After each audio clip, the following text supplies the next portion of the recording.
नमस्कार, vision IAS के news today के इस अंक में आप सभी का स्वागत है। इस अंक में हम आपके लिए लेकर आए हैं यूपीएससी परीक्षा की दृष्टि से महत्वपूर्ण कुछ अहम खबरें। इस अंक के साथ मैं हूँ दिव्या सिंह तोमर। आइए सबसे पहले जानते हैं इस अंक की हेडलाइंस के बारे में। नीति आयोग ने राज्य ऊर्जा और जलवायु सूचकांक राउंड 1 जारी किया। गृह मंत्रालय ने जेलों का आधुनिकीकरण परियोजना के कार्यान्वयन के लिए दिशा निर्देश जारी किए। केंद्र सरकार ने तकनीकी वस्त्रों के लिए नई निर्यात संवर्धन परिषद की योजना बनाई। भारतीय विज्ञान संस्थान के एक अध्ययन में चेतावनी दी गई कि कावेरी नदी में माइक्रोप्लास्टिक की उपस्थिति से मछलियों को नुकसान पहुंच सकता है। भारतीय आयुर्विज्ञान अनुसंधान परिषद पशुजन्य रोगों के खतरे की जांच के लिए चमगादड़ों पर निगरानी रखेगी। और न्यूक्लियर वेपन्स बैन मॉनिटर की रिपोर्ट के मुताबिक विश्व में परमाणु हथियारों का भंडार बढ़ रहा है। और आइए अब खबरों पर विस्तार से चर्चा करते हैं।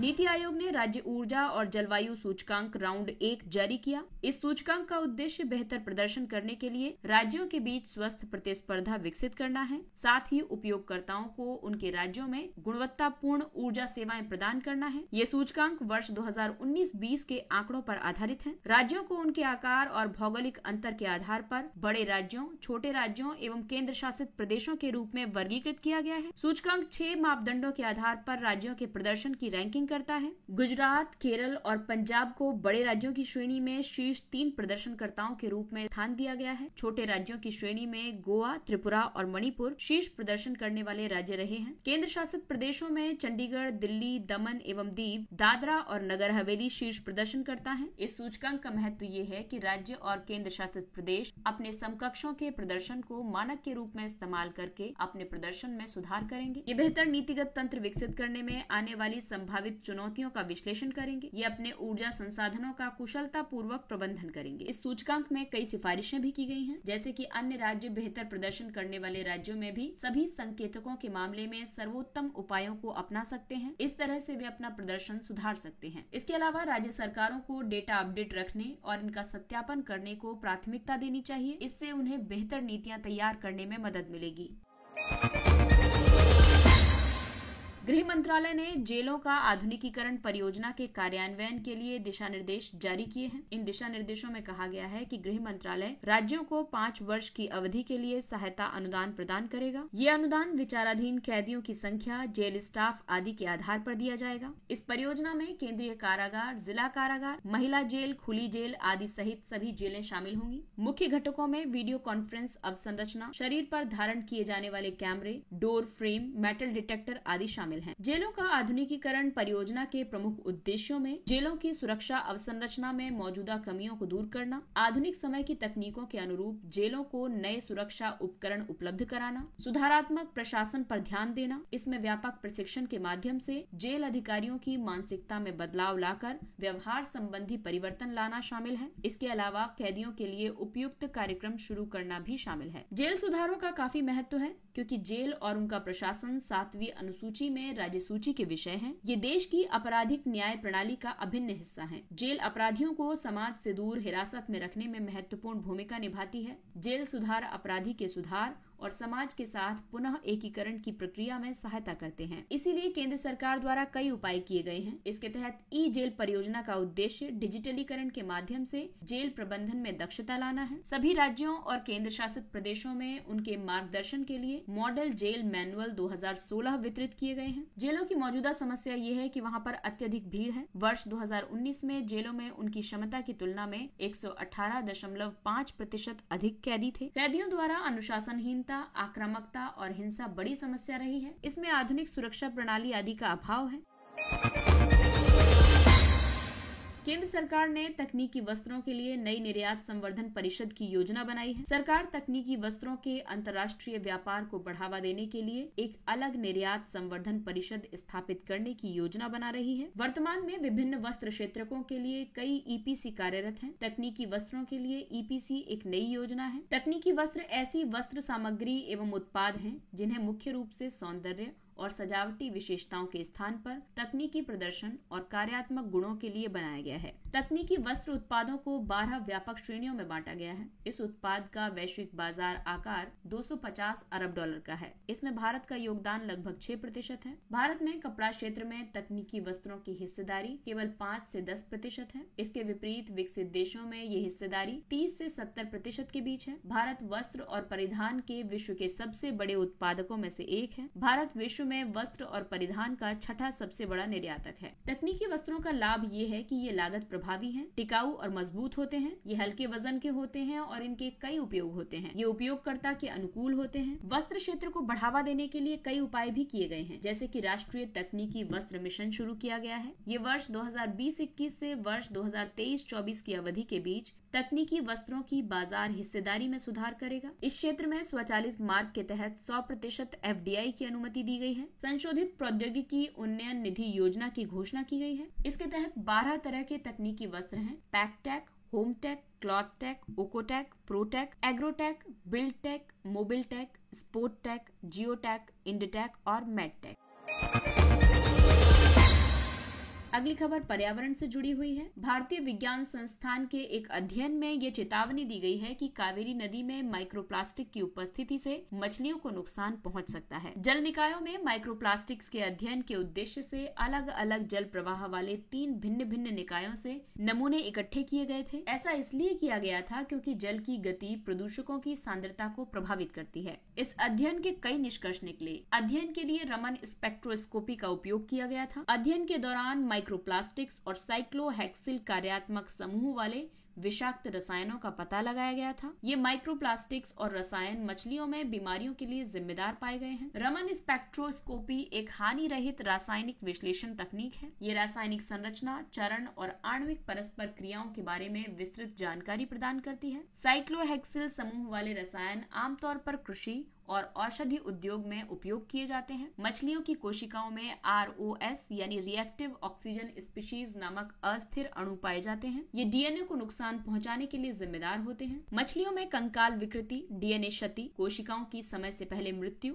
हृदय क्षति और मृत्यु दर में वृद्धि देखी गई है। यहाँ तक कि इन रोगाणुओं को हटाने के बाद भी इनमें ऐसी विकृतियां देखी गई हैं। जिन स्थानों से नमूने लिए गए हैं वहाँ के जल में साइक्लोप्स, डेफनिया, स्पाइरोगाइरा, स्पाइरोचेटा और ई कोलाई जैसे रोगाणु भी मौजूद थे। ये जल संदूषण के ज्ञात जैव संकेतक हैं। लाखों लोग कावेरी नदी के जल पर निर्भर हैं। हालांकि वर्तमान में पाई गई सांद्रता मनुष्यों के लिए खतरनाक नहीं है, लेकिन इसके दीर्घकालिक प्रभावों से इनकार नहीं किया जा सकता। माइक्रोप्लास्टिक्स ऐसे प्लास्टिक उत्पाद हैं जिनका आकार 5 मिलीमीटर से कम होता है। इनमें माइक्रोफाइबर, टुकड़े, छर्रे, फ्लैक्स, शीट या फोम शामिल होते हैं। ये विभिन्न मार्गों से जल निकायों में प्रवेश करते हैं। इनमें वायुमंडलीय निक्षेप, दूषित भूमि से अपवाह या नगरपालिका का अपशिष्ट जल आदि शामिल है।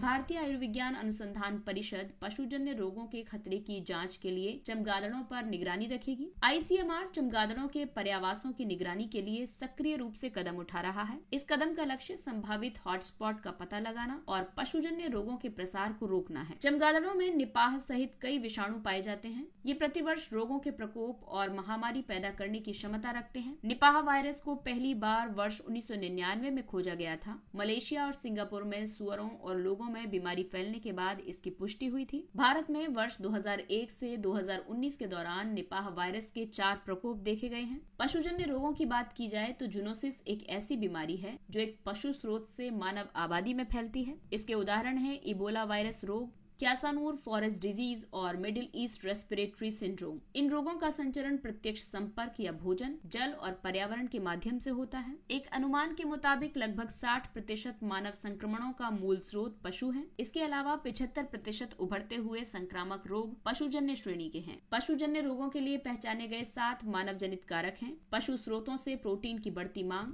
गहन और असंधारणीय कृषि में वृद्धि, वन्य जीवों के उपयोग और दोहन में वृद्धि, प्राकृतिक संसाधनों का असंधारणीय उपयोग, यात्रा और परिवहन, खाद्य आपूर्ति श्रृंखलाओं में परिवर्तन और जलवायु परिवर्तन संकट। पशुजन्य रोगों को रोकने के लिए वन हेल्थ दृष्टिकोण को अपनाया जा सकता है। वन हेल्थ का मतलब है मानव स्वास्थ्य और पशु स्वास्थ्य एक दूसरे पर निर्भर हैं, साथ ही दोनों पर्यावरण पर निर्भर हैं। मानव स्वास्थ्य की बात करें तो आहार, सामाजिक निर्धारक, आबादी की आवाजाही, एंटीबायोटिक और अन्य एंटी माइक्रोबियल्स और खाद्य सुरक्षा इसमें शामिल है। वहीं पर्यावरण के तहत जलवायु परिवर्तन, जल प्रदूषण, वायु प्रदूषण, वनों की कटाई और जैव विविधता हानि इसमें शामिल है। पशु स्वास्थ्य में रोगवाहक, गहन पशुपालन, एंटीबायोटिक और अन्य एंटी माइक्रोबियल तथा खाद्य सुरक्षा को इसमें शामिल किया गया है।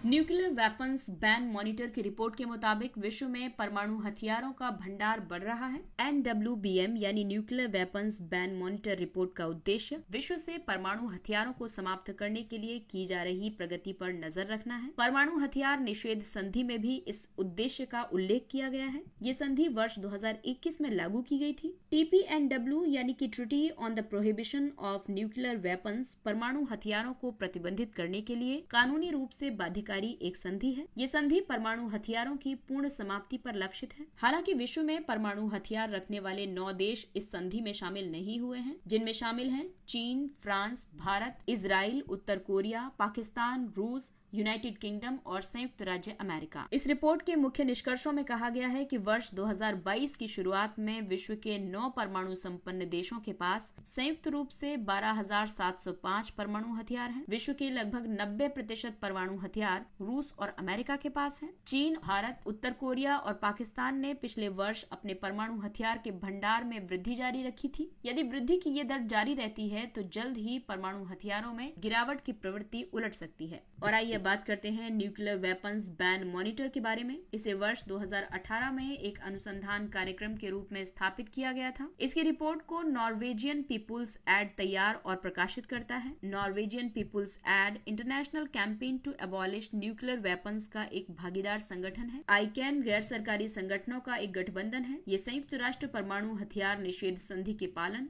और कार्यान्वयन को बढ़ावा देने वाला एक संगठन है। ये उन 197 देशों में से प्रत्येक की परमाणु हथियारों से संबंधित नीतियों और अभ्यासों का मूल्यांकन करता है, जो परमाणु हथियारों में कटौती पर वैश्विक संधियों के पक्षकार या गैर पक्षकार हैं। परमाणु हथियारों पर भारत के पक्ष की बात करें तो भारत उन 5 देशों में से एक है जो NPT का हिस्सा नहीं है, जबकि भारत को NPT से छूट मिली हुई थी। वर्तमान में भारत के पास एक परमाणु सक्षम बैलिस्टिक मिसाइल पनडुब्बी है। ये भारत के न्यूक्लियर ट्राइड को पूरा करती है। न्यूक्लियर ट्राइड का मतलब है भूमि, वायु और समुद्र से परमाणु हथियार दागने की क्षमता रखना।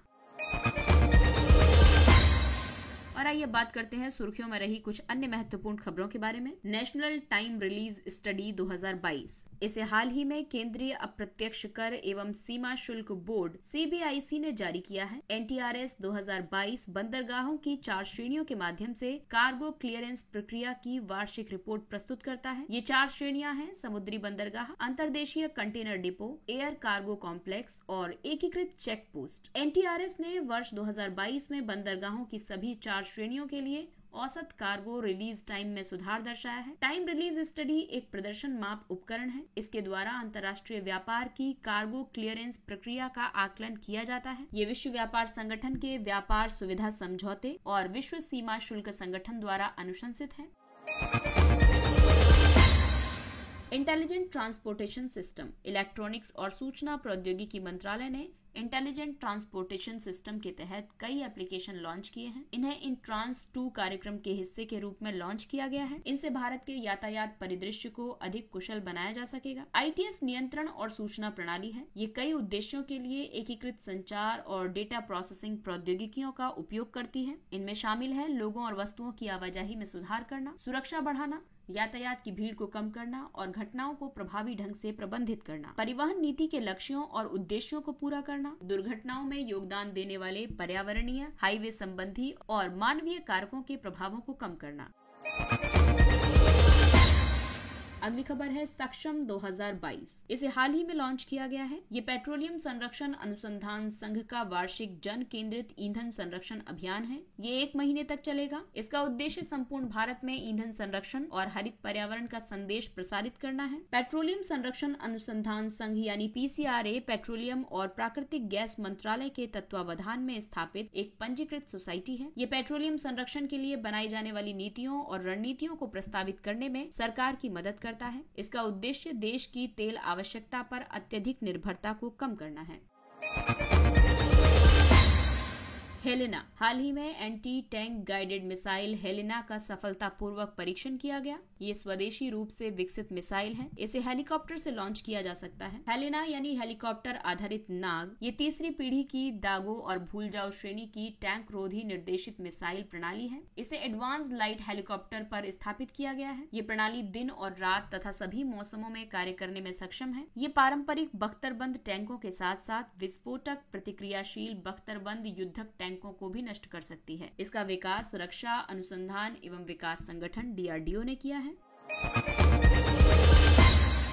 5G vertical engagement and partnership program पहल VEPP। दूरसंचार विभाग ने 5G VEPP पहल के लिए रुचि की अभिव्यक्ति यानी एक्सप्रेशन ऑफ इंटरेस्ट आमंत्रित किए हैं। 5G VEPP को उद्योग कार्यक्षेत्रों के लिए प्रस्तुत किया जा रहा है। इन कार्यक्षेत्रों में EOI के माध्यम से अभिनव 5G उपयोग के मामलों के परीक्षण सह उत्पादन आधार के रूप में क्षमता विद्यमान है। इससे उपयोगकर्ता घटक और 5G टेक हितधारक के बीच घनिष्ठ सहयोग को सक्षम किया जा सकेगा। टेक हितधारकों में सेवा प्रदाता, समाधान प्रदाता और भागीदार मूल उपकरण निर्माता शामिल हैं। ये संबंधित आर्थिक कार्यक्षेत्रों में 5G डिजिटल समाधानों के परीक्षण और परिष्करण के लिए एक गुणक प्रभाव को सक्रिय कर सकता है।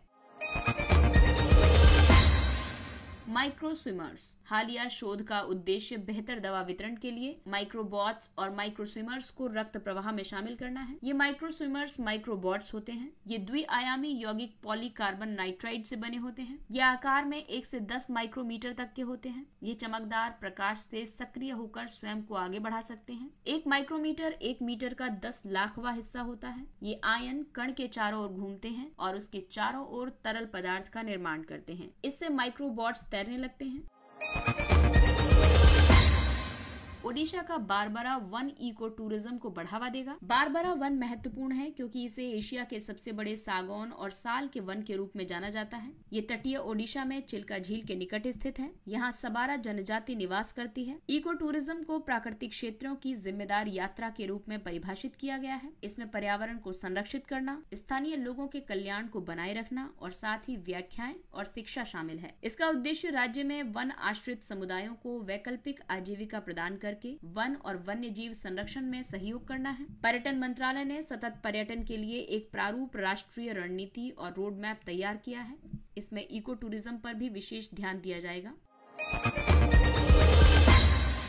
असम में महापाषाण कालीन मर्तबान। असम के दीमा हसाओ जिले में महापाषाण कालीन पत्थर के मर्तबान मिले हैं। इस खोज ने भारत के पूर्वोत्तर और दक्षिण पूर्व एशिया के बीच संभावित संबंधों पर ध्यान केंद्रित किया है। ये संबंध दूसरी सहस्राब्दी ईसा पूर्व से स्थापित हैं। असम में पाए गए पत्थर के मर्तबान लाओस और इंडोनेशिया में पाए गए पत्थर के मर्तबानों के साथ प्रतीकात्मक एवं रूपात्मक समानताएं रखते हैं। महापाषाण या तो शवाधान स्थलों या किसी व्यक्ति या घटना विशेष की स्मृति में निर्मित स्मारक होते हैं। गैर समाधि वाली महापाषाण संरचनाओं में स्मारक स्थल शामिल हैं, जैसे कि मेनहिर। भारत में महापाषाण स्थल भारतीय उपमहाद्वीप के प्रायद्वीपीय दक्षिण, दक्कन के पठार, विंध्य और उत्तर पश्चिमी क्षेत्र में पाए गए हैं। भारत में महापाषाण स्थल 1300 ईसा पूर्व से 12वीं शताब्दी ईस्वी तक की अवधि के हैं। नडाबेट सीमा दर्शन परियोजना। इसे देश में पहली अत्याधुनिक BSF परियोजना के रूप में प्रस्तुत किया गया है। ये युद्धों में BSF की उत्पत्ति, विकास और भूमिका का वर्णन करेगी। परियोजना के तहत भारत पाकिस्तान सीमा पर स्थित नडाबेट को पर्यटन स्थल के रूप में विकसित किया जा रहा है। नडाबेट ने वर्ष 1971 के भारत पाकिस्तान युद्ध में महत्वपूर्ण भूमिका निभाई थी। ये क्षेत्र कच्छ के रण में स्थित है। इसके साथ ही ये अंक समाप्त होता है। अगले अंक में फिर मुलाकात होगी कुछ अन्य महत्वपूर्ण खबरों के साथ। तब तक अपना ख्याल रखिए, सुरक्षित दूरी बनाए रखिए, मास्क पहनिए, हाथ और चेहरा साफ रखिए और अगर आपको हमारा कंटेंट पसंद आ रहा है तो इसे लाइक, सब्सक्राइब और शेयर करें। और इसी अपील के साथ विजन IAS की पूरी टीम आपसे इजाजत लेती है। नमस्कार, थैंक्स फॉर लिसनिंग।